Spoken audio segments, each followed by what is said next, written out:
You have some call-offs for this game, including your captain, Andy Robertson. Who will lead this squad out tomorrow? No, I think I'll keep that one under wraps till tomorrow. Obviously, it will depend a little bit on team selection as well, so we're not going to give out the team today, so you'll find out tomorrow. Plenty leaders, though, you feel, in that squad? Well, I've always been, as a manager, even as a player, I feel that everybody in the dressing room should be a leader. Everyone should try and take on part of the role of the captain. It's not something that should just be down to one person. You know, you want as many leaders, as many positive people as you can in the camp, and that's what we're trying to build here. How frustrating have the call-offs been, and what have you had to do to make sure that it doesn't impact too much on the squad? No, they were frustrating obviously at the start when you name your squad and then you get the call-offs. It's frustrating, but I'm learning quickly in this job you have to move on. I've got 23 players here who want to be here. They all want to be part of what we're doing. They're all here, they're all trained well this week, and I concentrate on those 23. Is this an opportunity then for some to put their name in there for March in the playoffs? Well, we've got 2 games before the March playoffs, so anybody who's here in camp has got a great chance to catch my attention and make sure that they're in the squad in March, because they have the opportunity to make themselves pickable. You know, if they do well for the team now in this camp, these 2 games, then there's every chance they'll be involved in March. How key is the momentum then for March? I know it's still a bit of time away, and there's a big gap between when you leave the players on Tuesday to March, but how key are these 2 games? I think we spoke at the end of the last camp after the San Marino game about trying to build on the little bit of positivity that we managed to finish that group of games with. So coming into this one is to try and continue that. Obviously 2 difficult games. Cyprus are a difficult opponent here, and Kazakhstan at home will be a difficult opponent, but 2 games that we feel we have to perform well and try to take good momentum into March. Steve, in terms of, like, you've had quite a strange run of games since you took over, like ranging from the very difficult to, with respect, fairly straightforward. Do you feel like now is a reasonable time for you and the team to start being judged upon? I think you're always judged. I didn't see any favourable comments when we were losing the games against Belgium and Russia. You're judged all the time. That's the job as the head coach of the national team, is always to be judged. I think within the group, within the training, when we work, when we get together, that things are getting better. But until we start winning matches on the pitch, no one's going to see that. The result against San Marino clearly was a positive, regardless of the opposition. Scott McTominay was one of the real standouts, I thought, in that game. Obviously, you've lost him, but how much of a bonus is it for you to have a fit and in-form Ryan Jack available as a potential replacement? Yeah, good. Like you say, Scott's done well. He's had a really good season. He's picked up quite a nasty-looking injury. Ryan was injured for the last camp, so it's good that he's come into this one, and if he's selected, I'm sure he'll play to the same level that he has been for his club.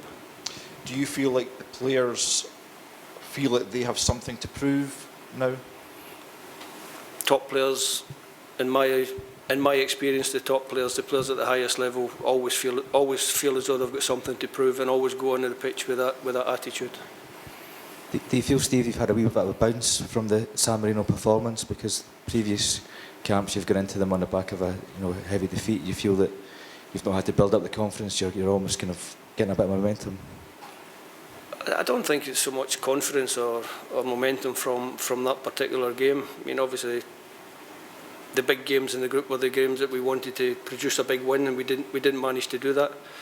But we've still got the chance to finish third, which is what we've spoken about quite often recently. We finished third in the group, we play to a seeding. But with all respect to the 2 opponents that we've got coming up. You say that you see signs that the team is getting to grips with what you're asking of them. Is that something that you feel that we will see clearly on Saturday? Yeah, it would be nice to think so, wouldn't it?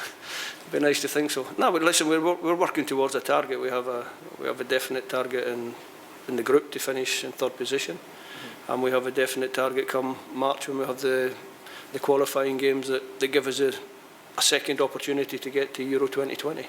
Obviously, you've had a few changes at centre half in the last, every game I think, just since you came in. and obviously it'll be a change at left back as well now. Has it been difficult to get that momentum at the back, or do you feel everybody knows their job well enough that it doesn't really matter who plays?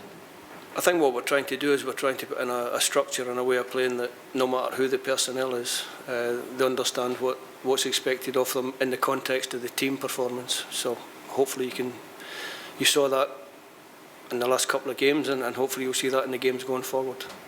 Greg Taylor's not had much game time obviously in the last 2 or 3 months. You feel he's fit to play 90 minutes if he gets the nod? I think all professional players now, if they train well and work hard with the club, have certainly got 90 minutes in their leg, and if Greg is selected to play, then I'm sure he'll be fine. Any final questions? In terms of the opposition, Steve, it was a tight game last time you played them. What do you expect this time around? Similar, tight game. Cyprus caused us 1 or 2 problems at Hampden. Obviously we conceded a late goal from a set play, so we know they're dangerous from that. And we have to be on our toes and expect a difficult game. Always respect the opposition. That's my philosophy all the time. We give maximum respect to Cyprus, but hope that we can come away with 3 points. As an international manager, how key is team harmony? Because you look at in England recently with Sterling and Gomez, when they play against each other at club level, are you now mindful of that, being an international manager, about team harmony and how everyone fits in well together? Yeah, I think it's in any squad, even at a club level, you want a good bunch of players that all get on together. You'll have your little moments and your little bits, disagreements that happens all the time in football, whether it's on the training pitch, whether it's off the training pitch. There'll be little arguments here and there. But in my experience, since I came into the job with the Scotland squad, it's been perfect. Really good group of lads. No matter who we've picked, they've always seemed to mingle well and get on great with each other, which is fantastic. Does that help as well in terms of from the stands? Everyone can see they're all fighting together and everyone is behind everyone else. Yeah, I think it's important that everyone's together. If you're trying to achieve something as a group, then you want everyone to be together and all pull in the same way.